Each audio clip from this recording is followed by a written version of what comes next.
Hi, friends. I'm Heather Miller, CEO and founder of social impact startup Grasshopper, talent acquisition and DEI specialist, mom of 2 humans and 3 fur babies, most under 4, former professional ballet and hip hop dancer, yoga teacher, interior designer, caregiver, provider, retirement planner, innovator, social connector, and the list goes on.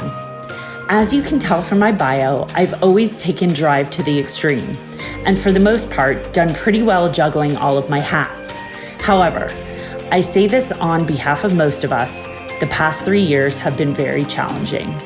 My personal experience included moving to an unknown city, the unexpected death of my mother, and the birth of my first child 2 weeks later, launching a startup during maternity leave, the pandemic, building diversity strategies for a global corporation in the wake of George Floyd's death, another baby, and then, the icing on the cake, a layoff. I felt like I was approaching a midlife crisis with no space to do so. As a result, I've been thinking about balance and whether that's actually a thing. Join me as I speak with some amazing thought leaders and women in my life to understand how they keep the fire going and the lights on while staying sane. We'll explore drive, juggling priorities, taking no prisoners with your schedule, love and sickness, pursuing your dreams, enjoying the journey, and figuring out what is right for you. We hope these conversations help you err on the side of midlife epiphany versus midlife crisis. Welcome to Balancedness. Tiffany Caprarella, welcome to Balancedness. How are you? Good. Good. It's so nice to have an excuse to get to talk to you for, I guess we've got 45 minutes. And happy Martin Luther King Day. Thank you. Same to you. Yeah, I just wanted to take a moment before we get started just to think about that and to be grateful for everyone who's fought and worked towards the civil rights that we get to experience today, and that I do have a day with a day off work here to spend with my friend and chatting about balancedness. Like what a pleasure. So thanks for joining. So I always start the sessions with talking about how I know the guest or how we've met. And this is such when I think about this, I was thinking about this before the call. It's just like such a wild experience that has come full circle for me, especially recently, since for those who are listening, I'm in the process of moving to Costa Rica, which is where Tiffany and I met over 20 years ago. I think it's been 22 years. Is that right, Tiff? That's amazing. I know. And the story is kind of funny. I think I was traveling with a friend. I was 21. I was on a bus, a public bus going to, I think we were going to Puerto Viejo. Does that sound right? I have no idea where we were going. Yeah, I think that's where we were going. And I was on the bus and I looked down at my feet and noticed that your boyfriend at the time had a Canadian flag tattooed to his ankle. And I was like, oh, there's other Canadians in Costa Rica. And then we like struck up a conversation. Turns out we were going to the same spot. We got to spend like a couple of days together in the jungle, freaking out over ants and howler monkeys. And then the wildest part was that I was moving back to Toronto, where I hadn't lived in like maybe over 10 years. And you were moving to Toronto also. And we got there and then we called each other. And I think we learned like very quickly that we lived about 2 streets away, which was super wild. And then that was sort of like the beginning of a real friendship. Yeah. That's And how I includes go ahead. everything I remember, minus a few things. But I just remember you wearing braids and a skirt on the bus and just like totally standing out as just super cute. I was like, who is this girl? And then yeah, I you don't posted remember about your looking. days in Costa Rica. I don't remember looking super cute in Costa Rica at all, especially with my monster backpack. But that's very nice of you to say. Okay, so maybe I would love if you could introduce yourself to our community, and since we're talking about balance, like what use everything like or describe yourself in full is really what I'm trying to say. Wow. Not just like That's not easy on a work good roles. day. No, no, that's true. Do your best.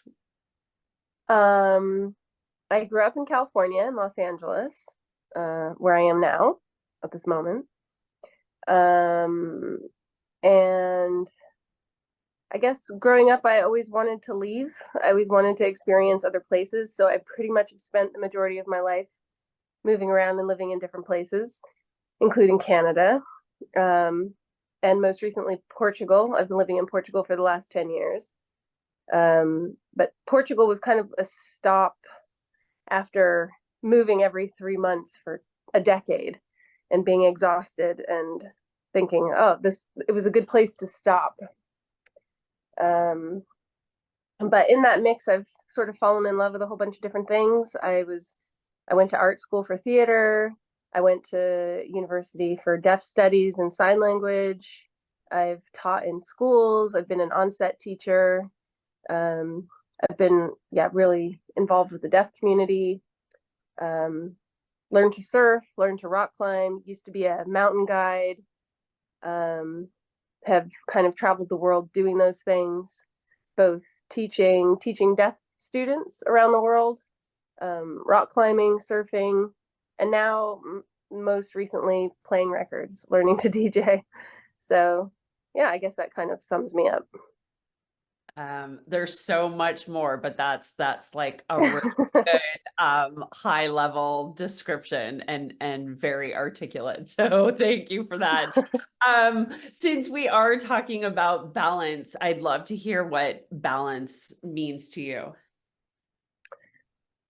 I've been thinking about that a lot only because of this podcast. It's not something I necessarily think about consciously, but I've been thinking about that the last few days.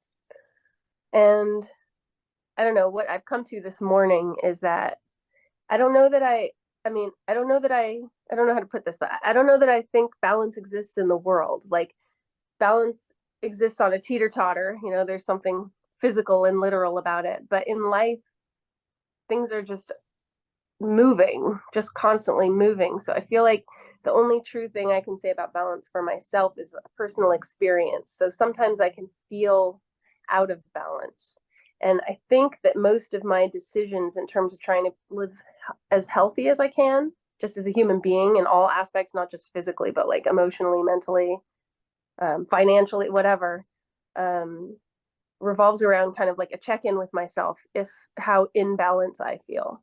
But that doesn't mean I might not go kind of to a particular extreme.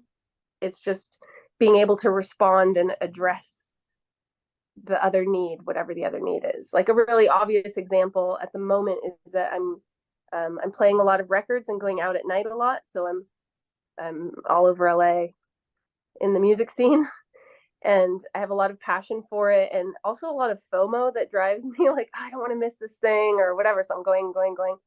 Sometimes I have to check in with myself if sleep is more important or if I'm going to be able to like balance that nocturnal life with enough sleep. Um, but yeah, I think balance really comes down to just a personal check in for me in my life. Uh, I guess maybe the kind of balance I feel like I have agency over, like I can do something about, is if it's personal. If I'm kind of like checking in with what I need, like more vegetables or something, Yeah.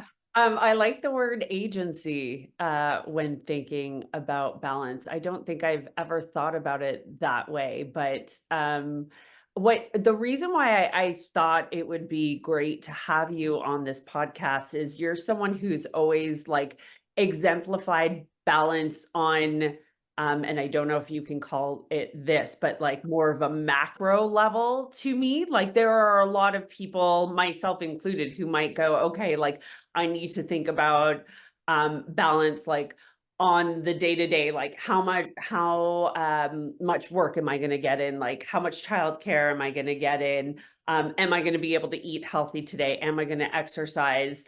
And there, of course, are times, for example, like this move to Costa Rica is a very intentional move on my part to simplify and think about balance on a more macro level. But you, I think I've always seen you as somebody who's striving to, and whether or not you've thought about this consciously, find balance on a larger level. So it's like, okay, I'm looking to have more stimuli in my life. Okay, maybe it's Portugal, or maybe it is moving around, or maybe it's not working a 9 to 5. And you've really, I mean, agency is a great word for that. I don't know that there's like anything that holds you back when you see a need to make these shifts. Like I think you've always given yourself the agency to make these like big bold decisions as it relates to your wellness, we'll call it, whether it's balance or not, just like your wellness, your desires, your passions. Yeah, I think um like just how nomadic my life has been, living in different parts of the world and for different purposes. Like there've been, ever since, I mean, man, you end up going back and back and back, and suddenly you're a child. Yeah. But um yeah, even through college, I was able to move around a lot because yeah, when I went to college, I could get credits by living in a lot of different places and doing a lot of different things. So from early, as soon as I was able to move or go and do something, I could ask myself, what is it I want to do in the world? And I've done all sorts of different things in all sorts of different parts of the world. Like that capacity to dream it and do it has always been there. Um, and so that's meant, like, okay, well, I want to go to Asia for 3 months, but I don't have any money. So like, what work can I do for this period of time? So then I have ended up always having this habit of cycles of periods of work where I live someplace and then have more of a daily life where I'm like, okay, how can I get some activities in and some pleasures in? And actually sometimes I journal, like, am I getting enough like creative time, or am I getting enough physical time? Am I getting enough? But those are like my work periods that have a more dailiness to my life, where I have to get up and go to a job. Or but then there's always that period ends. It's never a forever thing. So for whatever time period I've decided to work, whether that's 3 months or a school year, after that is a totally opposite kind of experience. So there was like probably a decade where I was working for maybe 6 months and then taking 6 months to go on a rock climbing trip or on a surf trip or to travel somewhere in the world. And it was just this back and forth. But even the coming back to the place to work sometimes would be a new place. Like I lived in Toronto, I've lived in British Columbia, I've lived in Portugal, I've lived in Scotland, I've lived kind of, so the periods of time have been, but I've had this like kind of, and that's still happening now. I mean, I had a period of time where I sort of made an effort to have more of a base or more of a stop. There have been periods of that, but right now life has got me between Los Angeles and Portugal. So last year I was here for about half the year, and then I was in Europe for about half the year, and then I'm here probably for about half the year. And I'm now, it's happened not necessarily with me consciously choosing that, but life's worked out that way. And I'm thinking about how I can, if that's still the best model, 6 months here, 6 months there, 6 months working, 6 months surfing or doing whatever, writing or doing something creative, or if maybe shorter periods or longer periods. So I do think about time and place and activities in a much more global and different time scale than a lot of people who are in one place. Yeah, time scale. That's like a good word to sort of like latch onto for you, because one of my questions for you is like you've never subscribed to a particular way of life. Like, uh, a life where or well, there have been lives where you have been grounded in a house and a job, but then there are other lives that you lead, as you've just described, where you are more itinerant and not bound by, say, a 9 to 5 or a particular place. Um, and so what I'm trying to understand is what are the drivers in the decisions that you make? I'm sure there are many, but like what are the really important ones to you as you're working out how to prioritize these moves or these periods of groundedness? I think I might not be able to truthfully answer that because there's probably some, I mean, there are for sure drivers I don't know, something subterranean that I don't know. But I do this sort of checking in with myself, and I've had different ways of doing that since I was really young. Um, so I don't know if this is going to answer the question, but so like I really wanted to live abroad from young. Um, and I remember going through brochures trying to pick a country in high school, like to go and be an exchange student in high school. I didn't end up doing any of them, but I would look at the pictures and then try and imagine myself in that place. And sometimes it would just be dark. Like I just couldn't draw enough image. But by the time I was actually doing that, actually going on flying to places, I would determine where in the world I would go based on which generated the most imagination. So there might be like multiple places that I was like, oh, that sounds great, or I heard these wonderful stories about such and such, or I want to go here or there. But the place that generated the most imagination it was like I could already see myself there. It was like some sort of projection or um, not like clairvoyancy, but that kind of feeling like I could already see myself in the future. And then I would do that thing. And it may or may not have lined up with what I imagined it to be, but the driver was this imagination. And I think I've always just had a real drive for experience. Um, I think experiences have been a really driving force, like something I want to taste, something I want to experience, uh, and lots of passion for that. And then variety of things that just touch me, like languages or music or nature. Um, so I've done a lot of things on the basis of, like loads of places I've gone it was because there's something in me that can readily imagine being in a natural environment. So beautiful natural landscapes around the world. Um, yeah, and then culturally too, languages have really drawn me, or not, or like the opposite, like going someplace where I didn't know. A lot of my initial travels were in South America until I kind of exhausted all of South America and was like, okay, I should go someplace else. And my first trip to Asia was just mind blowing because it was the first time I'd been someplace where I really didn't speak the language or couldn't read the letters or um yeah, so curiosity, arts, nature, like for sure passions. But I think another driver at this point in my life, especially in the last while, I've kind of lamented, if that's the right word, um that a lot of my travels have been out of necessity, like needing to come back to Los Angeles to make sure my family's all right, check in, or needing to go someplace to work for money, or needing to go someplace to make sure my commitments are functioning. So I haven't had a trip that was just out of whimsy in a long time, where I just went someplace for no good reason other than to see what's there, and I'm definitely overdue for that. But so a driver has been some kind of obligation or necessity, but I always try to make sure that within that obligation and necessity, there's lots of joy. Like, oh, I get to be in this physical place, so what's on offer here?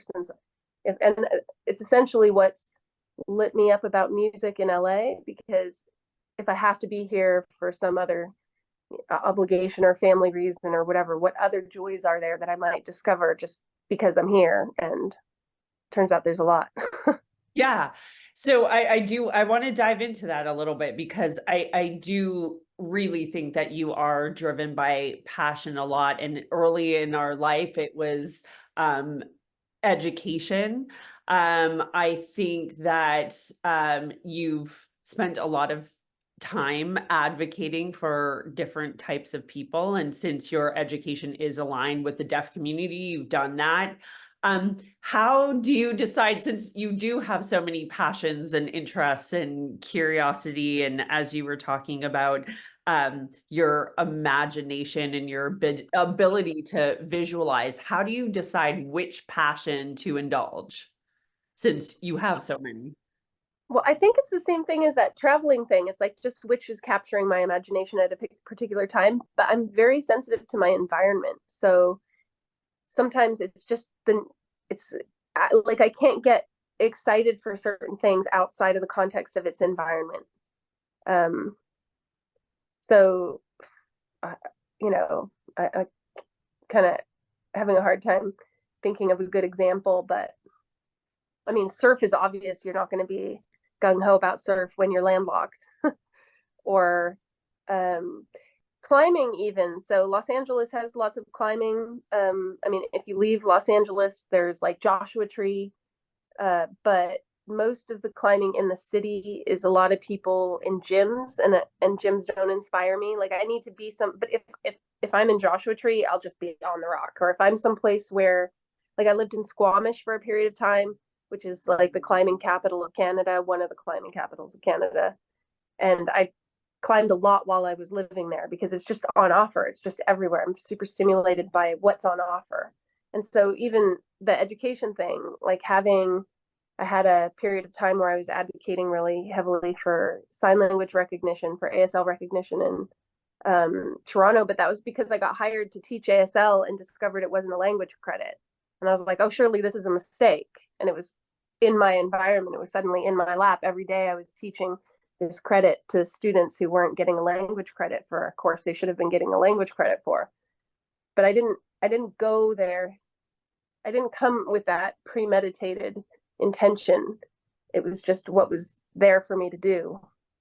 And loads of other things, like, teaching in a deaf school or teaching in a deaf program in a mainstream school. There's constant need to advocate. So it's kind of like climbing in Squamish. Yeah. It's as soon as you said climbing in Squamish, it kind of dawned on me that that's why you were there. Like I had never thought about it before. Like I thought about your life in Squamish.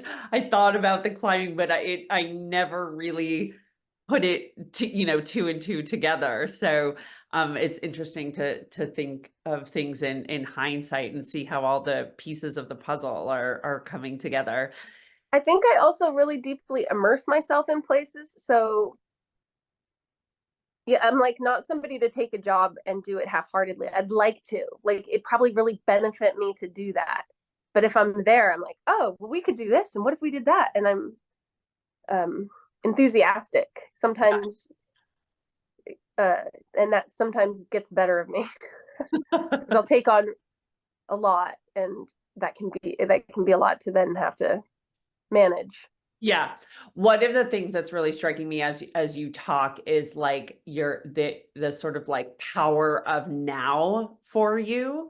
And just really being in the moment. And that's obviously something that a lot of us have to practice, but I think you have a particular talent for.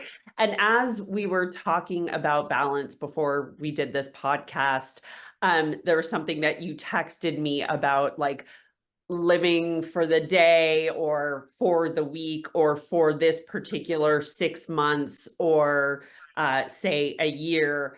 And I guess you're planning in, shorter periods than some of us do. Like even as we're thinking about our resolutions right now, it's like, well, what are you gonna do for 2024? Or like, what are your 5-year goals look like, or your 12-year goals look like?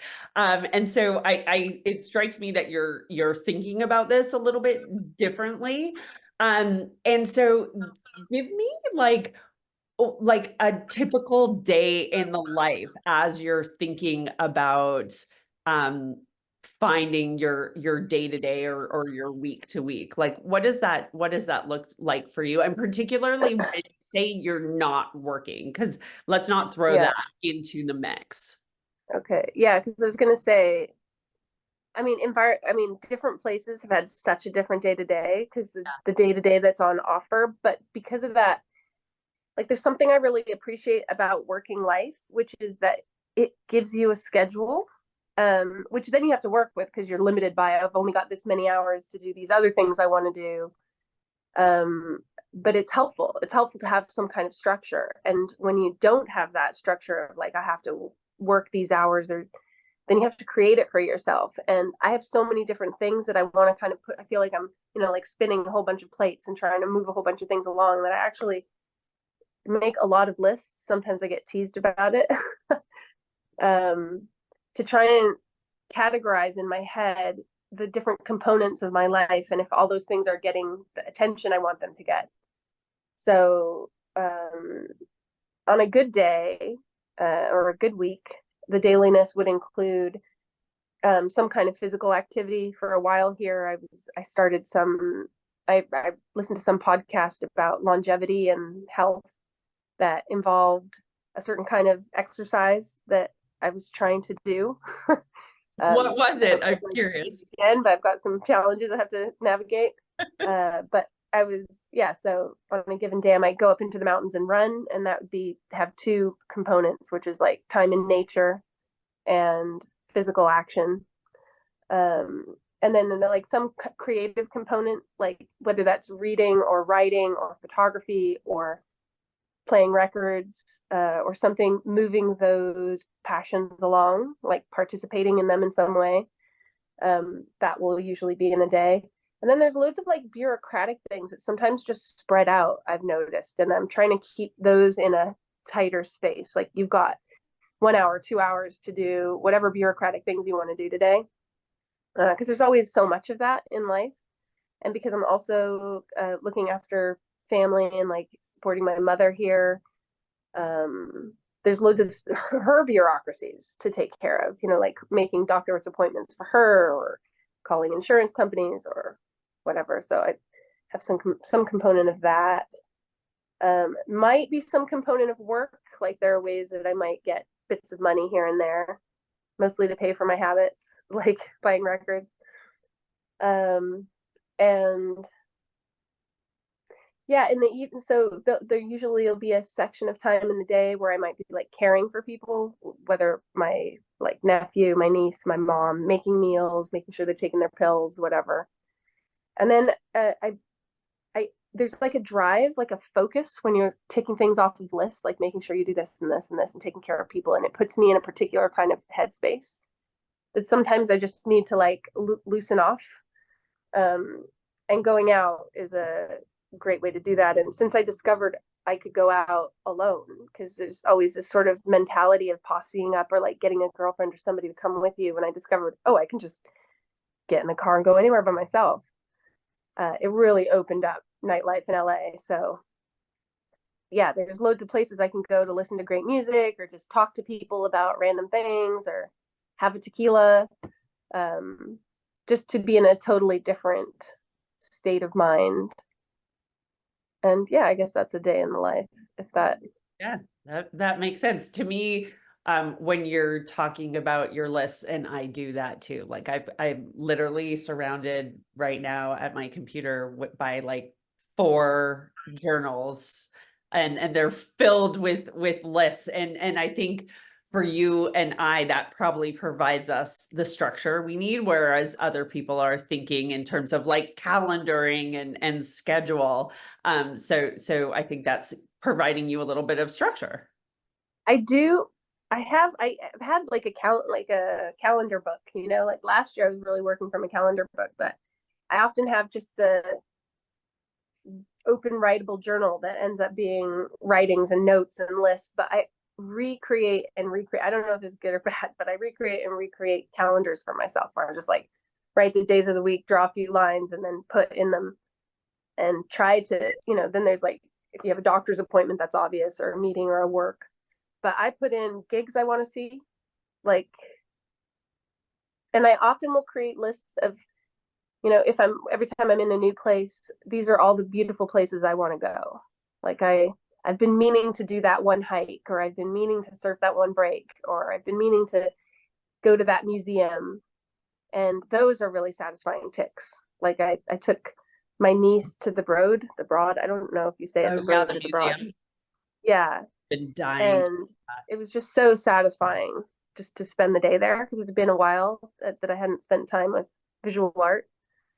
And yeah, so that's like on my list of stuff to do. Like I've got to go to this museum, or I've got to go see this show, or I've got to and people too, like when I'm in a place, who are all the people I care about, or I want to make time or make sure I connect with. Because if I'm not paying attention, you just end up doing the habitual thing. You might see the same two people or go to the same two places, or so it's a way to kind of keep myself on top of being alive and having experiences that might bring me something new. Or but I do have some habitual tendencies. I used to say it's why I traveled, because like I had a boyfriend back in the day where we would go to Baskin Robbins to get an ice cream, and he would always get different flavors. Like, oh, I've never tried this before, I'll try this. But I always got the same flavors. In order to try a different flavor, I had to go someplace different because I'm very habitual. So some of my ability to try new things requires me to be in new, unpredictable environments. Yeah, you got to get out of your box to like really Yeah. step out of the box. That makes sense. Sometimes people tease me for like being a homebody. Like sometimes I can be such a homebody. So it's like I've never met such a homebody that travels the world as much as I do. But yeah, whatever. But Contradictions in all of us. I suppose the homebodiness is you getting grounded in a new space. Maybe. Yeah. But there's also can be such a pleasure if you're in a nice place. Like I've lived some nice places that it's lovely to have people come over and enjoy that intimate space that's been curated, and you can Yeah. like lay in your pajamas and put on great music and eat great food and fall asleep where you stand, kind of thing. Yeah. I had There's a pleasure moment in of that just a few weeks ago in Costa Rica where like I think I was sitting on a rocking chair. One of the kids was on my lap, just like very quiet, content. The other one was, I don't know, drawing or whatever it was. And we were just sitting in the like side yard of the house. And I was like, oh, this is so perfect. Like I just don't need to go anywhere else. So ever. So I understand that sentiment. But right now you're, as you've alluded to a couple of times, doing like the really important work of caring for your mother and family and kind of figuring out what next steps are for you and what's going to drive your next steps. And I was thinking about last year for you, when and it was, I think you keep me honest, but like a particularly tough time where you were establishing a system for her care. You were navigating the sickness and loss of your stepfather and doing this all while away from Portugal, which at the time was home. So how do you find, I guess, times for you in the rough times and outlets for your creative passions? um I am kind of searching myself for something new to say, but I don't know. I think it's kind of a combination of all the things I've said, in that I try to check in with myself, like honestly, and sometimes that's the hardest part, to just be like, what's there for me? What do I actually need? Like, actually, I need an hour alone. I just need to close the door, or, you know, go for a hike, or, so sometimes it's even just creating the space to catch what it is I want or need. My family has a beach house that sometimes I've had the opportunity to go and be there by myself. And yeah, I think that's pretty critical, the time alone, because I'm very, like I said, very influenced by my environment, which includes the people in it. So it's hard to even hear what my impulses are, my desires, or my needs are when there's any kind of noise, like, or influence. So even just, I mean, I've often discovered, whoa, I didn't know all this was in me. And then I at the beach for a period of time, and sometimes what's in me is just like dancing around the living room by myself, you know, or sometimes it's just like, oh, I need to nap all day, or, but you know, it's can be more of a microcosm too. Just sometimes I just get in the car and leave the house for 20 minutes and just go up the hill into the mountains and just sit there for a second and be like, oh, okay, I think I need some sleep, or I need to go out, or I need to try something new, do something different, or I need to address this concern, this problem I'm having. Um, yeah, so there's lots of checking in. And then there's loads of outlets here, quite accessible. Just get in the car and go. But I need that quiet to know which to do, and then strong enough, like be able to hear the impulse strong enough that'll get me in the car to go do the thing, you know, go to the mountains. And there is a silly, I mean, I say silly because I don't like to sort of rattle off quotes from important people or whatever, but I'd come across this bumper sticker of Gandhi once that said, whatever you do may seem insignificant, but it's most important that you do it. And it's obviously talking about social change in that context. But, and that's also true. But I try to remind myself of that because it's very easy to just fall into a rut of whatever it is that rut is, and feel like, oh, what difference does it make if I go to the mountains for an hour? Like, that's not going to change anything. Or drive all the way to the beach right now.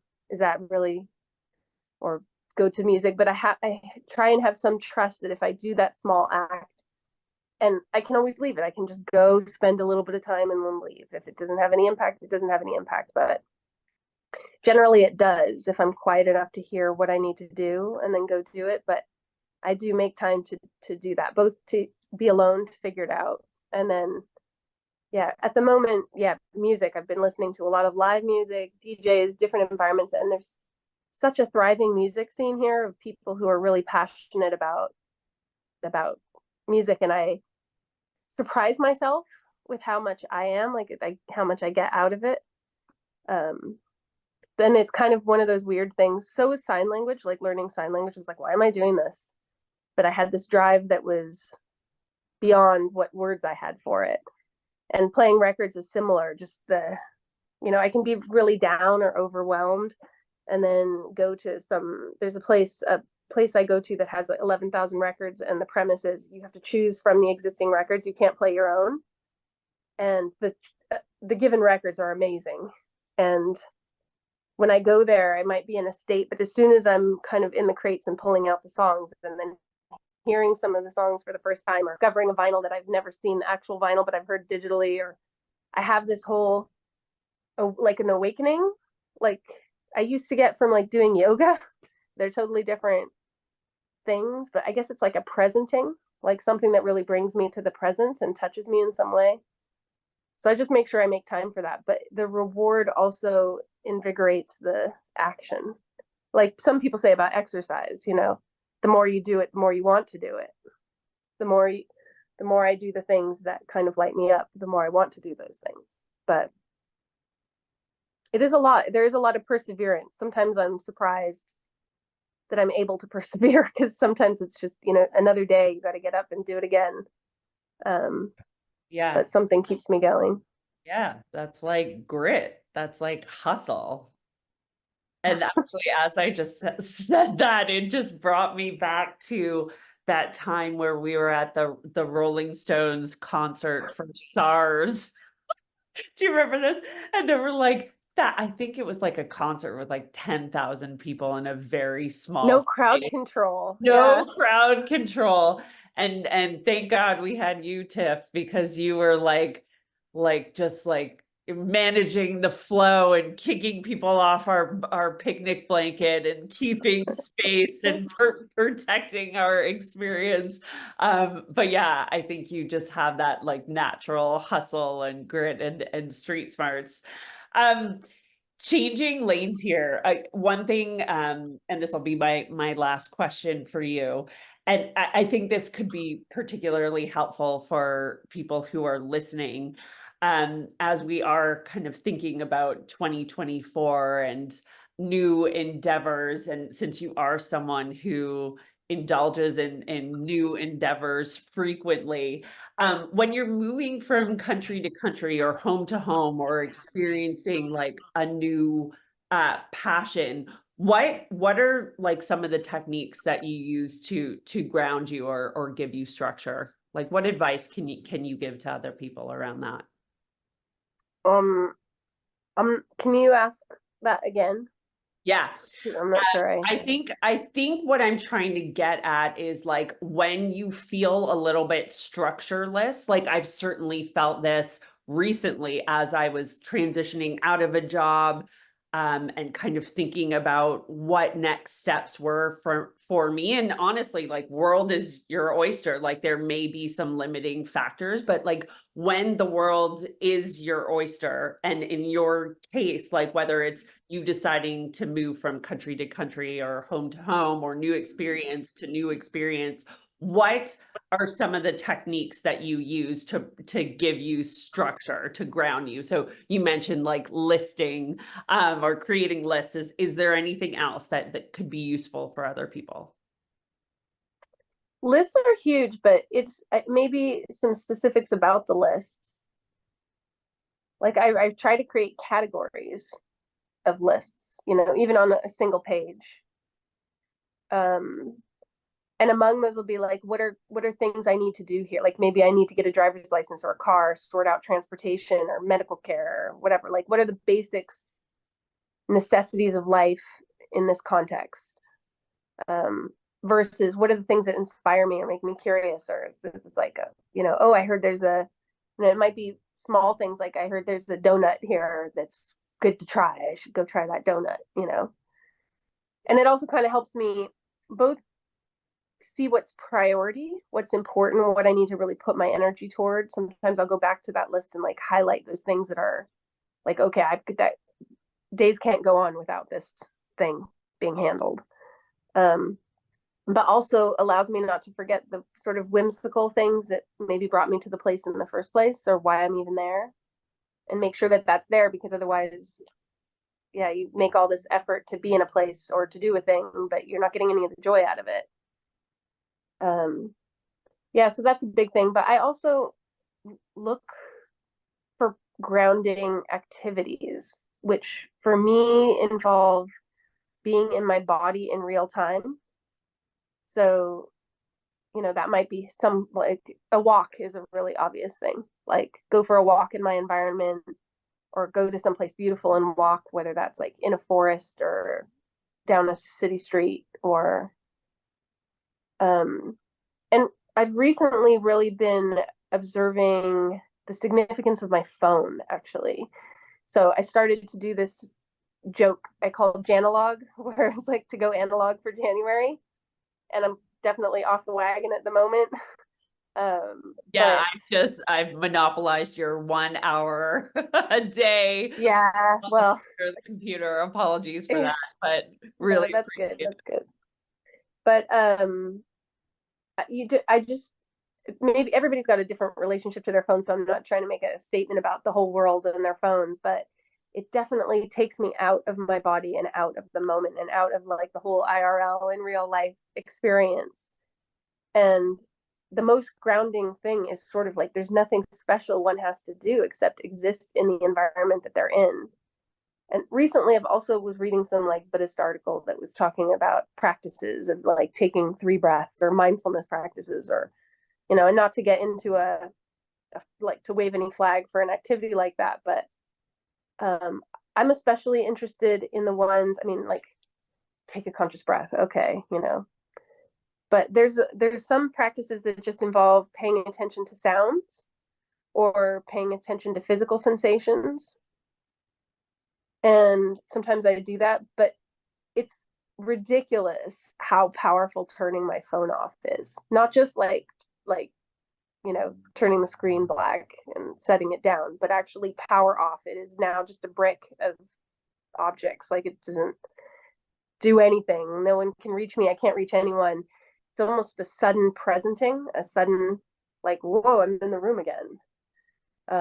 One night in Portugal, I was really just felt, because it's actually a problem for me that multiple lives exist in my head all the time. And so, but some people like here only see the part of me that they know in this environment. But I'm also existing in Portugal. Like I'm getting texts of things I need to manage that are there. And I'm also existing in Canada and I'm getting messages from things that are happening there. And, you know, people that I love in various places that draw my attention. So my brain is everywhere and the phone makes that happen also. So it becomes just really important to be in the room. So when I was in Portugal, I had a moment like that, or a time period like that, where I was just, oh, I need to do something. And I was like, you know what? I'm going to turn my phone off. And I was suddenly in my living room there. And I have a friend who passed away last year and I like inherited a chair of his. It's like this orange fuzzy chair. And yeah, I might go totally left field here, but there's a book called Doors of Perception that talks about the use of psychedelics. And he talks about, like, I think he's on LSD and the folds of his pants. He's looking at the fabric of the folds of his pants and it's just mesmerized by this fabric. And then talks about art, like when you see a stone carving that really captures the folds of fabric, or a painting that there's something about that is so now and so moving in a way that when I turned my phone off and I was sober, I looked at this orange chair and this fabric. I had this very profound feeling of just being in the room, and ended up like putting some records on and hooking up a microphone and singing, like doing like homemade karaoke to like Joni Mitchell or something in the living room at the time. And it's like, it was extremely therapeutic, like really, really grounding and presenting. And so I think that like sometimes we're looking for these special things to do, but really just turning your phone off, taking a breath and just feeling your hand on the couch you're sitting on is actually enough, because the world is there. It's just you who isn't. Right.